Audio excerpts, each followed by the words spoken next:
Yes, everyone, welcome to Full Time Devils. My name is Stephen Howson, and this is a quick review of United against Chelsea. Not going to lie, I did one an hour ago, and then we found out it didn't save, so I'm doing it again. I think what we have to look at here is there's several things in play. One is Ole's game management in big games like this, and tactics, and getting it right, because I don't think Ole gets enough credit for that. And it's things that he definitely deserves criticism for, and I definitely give him criticism for. I think some of you lot just don't fucking hear it and just decide that you heard what you wanted to hear. But I think that I saw a stat earlier, which is in the last 5 games away at City and Chelsea, games that you'd have to be honest and say we do not go there and win every week, you would think. In his last 5 games against City and Chelsea away,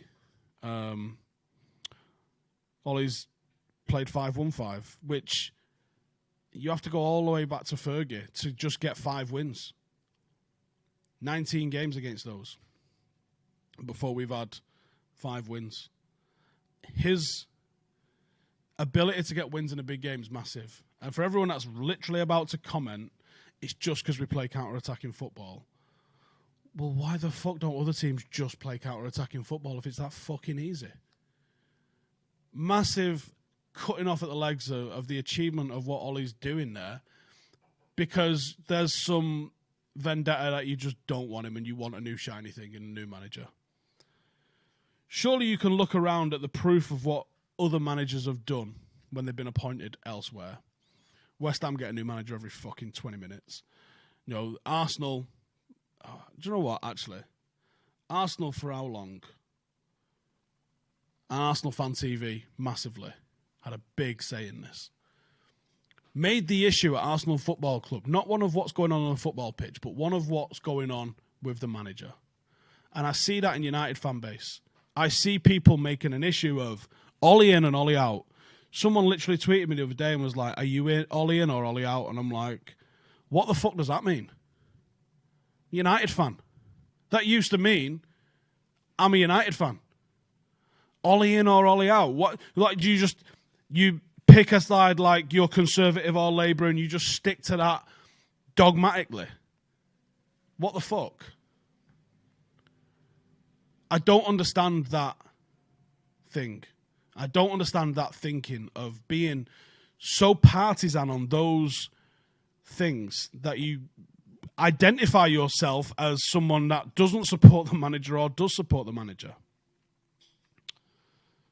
I don't get where it comes from. I don't get where it becomes fashionable to be anti-United fans. Now, I know there's a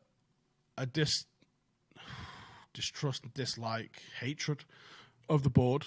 I'm with you with that. And the owners, and I'm with you with that.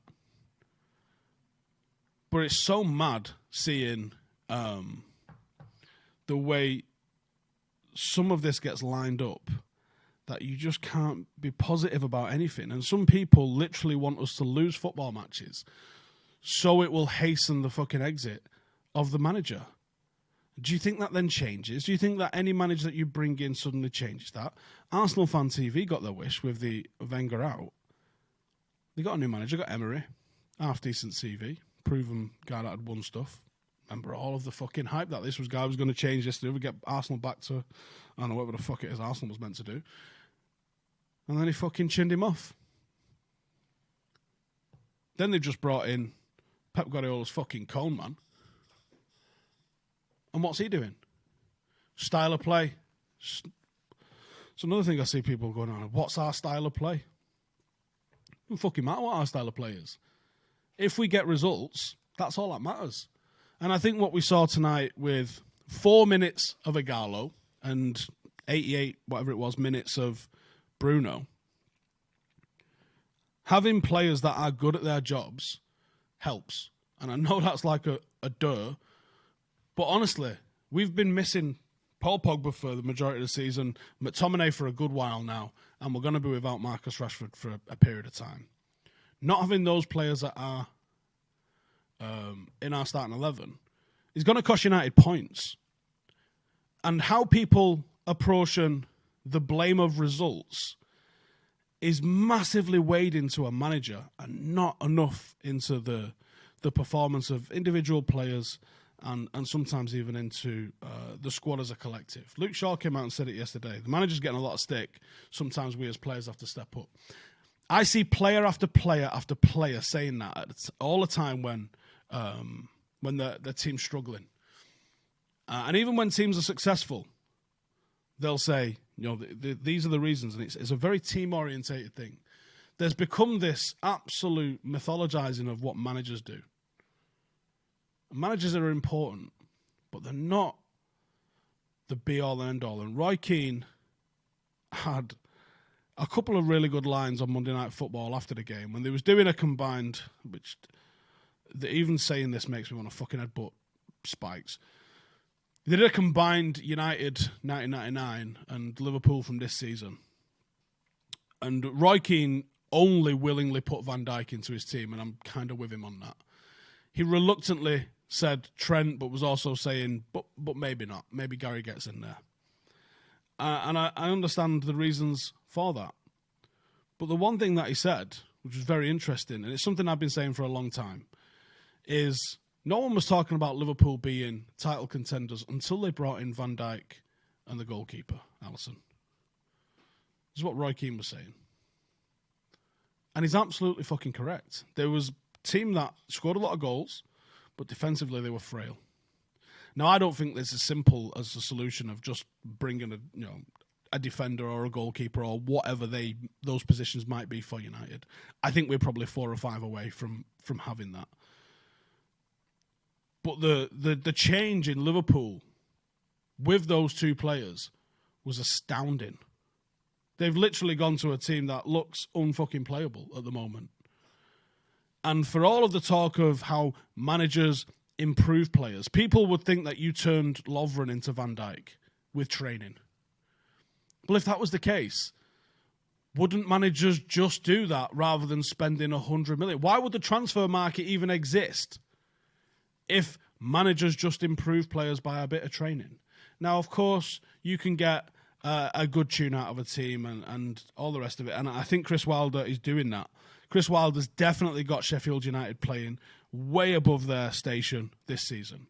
There's a couple of mitigating factors for that, which United haven't had. One, European football is a big issue for that. When you've got 2 matches a week to prepare for, you have to prepare the tactics for those, and you've got the recovery around that, and it's extra places to pick up injuries when your squad's thin like ours.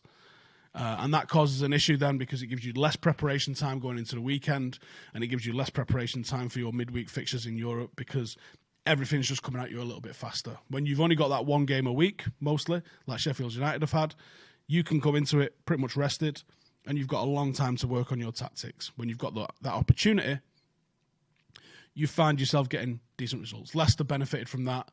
You notice how they fell off massively in their second season after they won the league? European football's now in play. 2 matches a week. Can't focus on the tactics. They ended up sacking the manager. When did they sack him? Like November? Like November, wasn't it, in the season? December, November, when they got rid of Ranieri, following winning the fucking league. So, of course, there's no excuse for a team like Sheffield United to be above where Manchester United are. And they still are above us, actually, aren't they, I think. There's no excuse for that. But there are mitigating reasons for that. Injuries to key players can have an impact on that. Again, no excuse for not being better, but these are the mitigating factors for it. And you can take it game by game and go, well, we shouldn't have lost at home to Crystal Palace. No, we fucking shouldn't. And you shouldn't have lost at home to them. You shouldn't have lost at home to them. You shouldn't have lost to them. You should have beat them. You shouldn't have drawn to them. I 100% agree. And that is where both the manager, sometimes for team selection and substitutions, and the starting 11 have got a lot to say in this. This isn't about a manager. Winning tonight doesn't make Ole the fucking best manager in the league. And if he loses to Watford on Sunday, doesn't make him the worst either. United have to be better. I think Ole has started down the path of rebuilding this football club.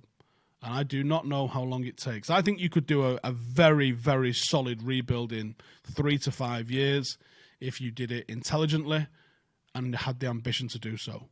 The problem is, all of us as fans would go, here's how we do it. Director of football, get rid of him, sign him, and him. Which seems easy to do.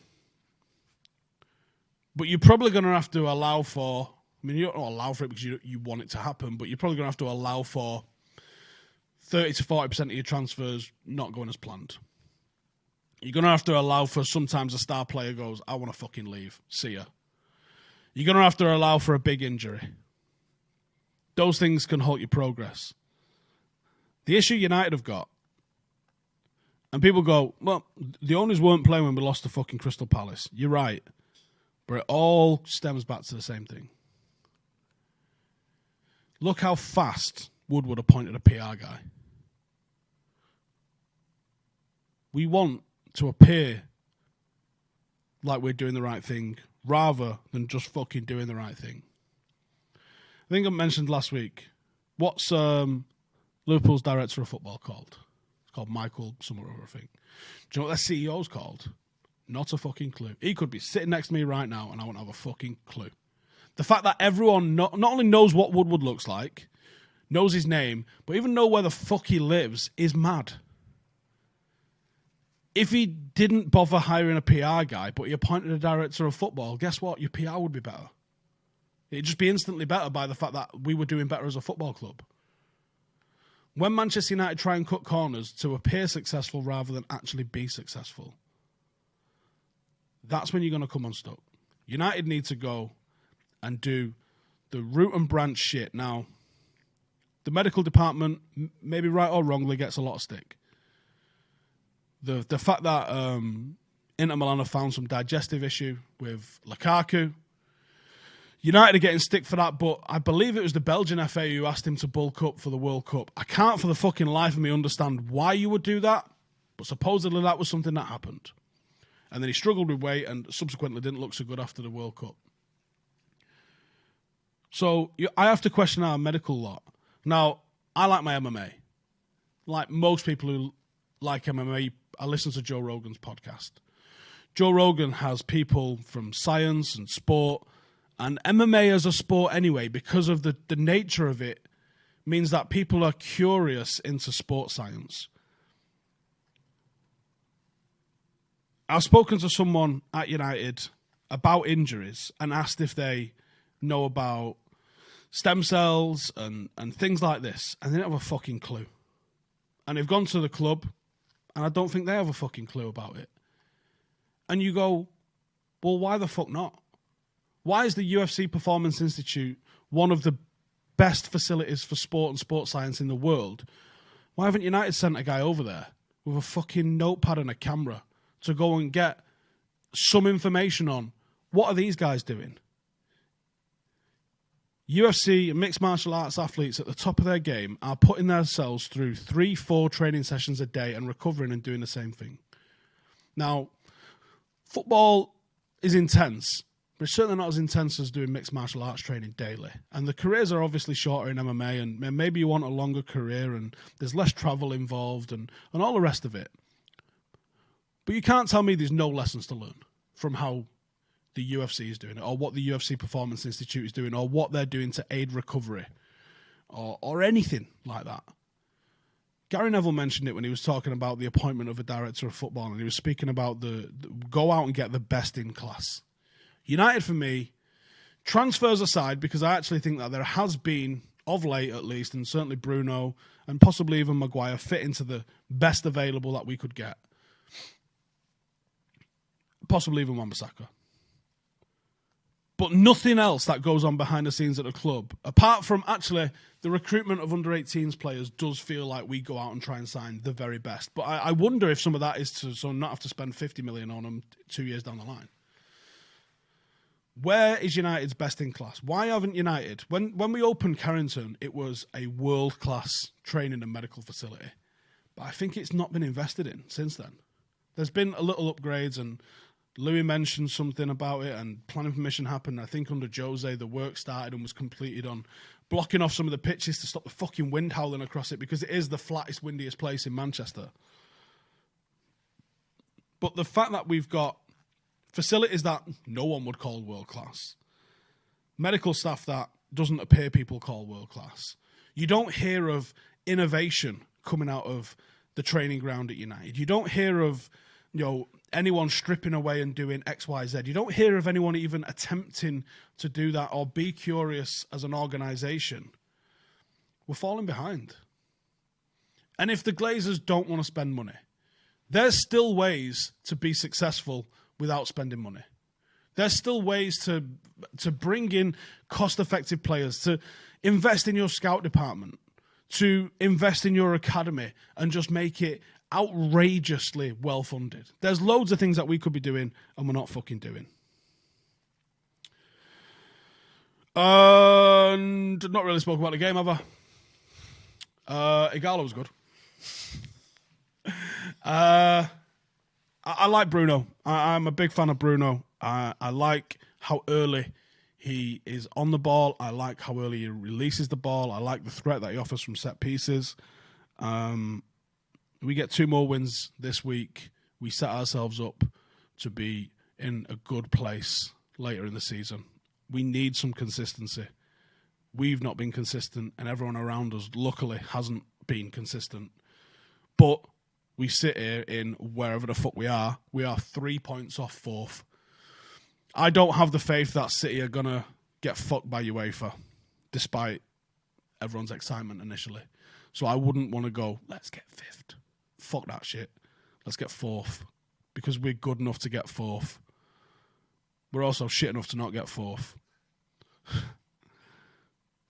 But a little bit of consistency, which might be the jolt we get from Igalo's enthusiasm and the quality of Bruno and possibly the return of McTominay and maybe even the return of Pogba. But I think I'm going to leave it there. Thanks for watching, and fuck Mino Raiola.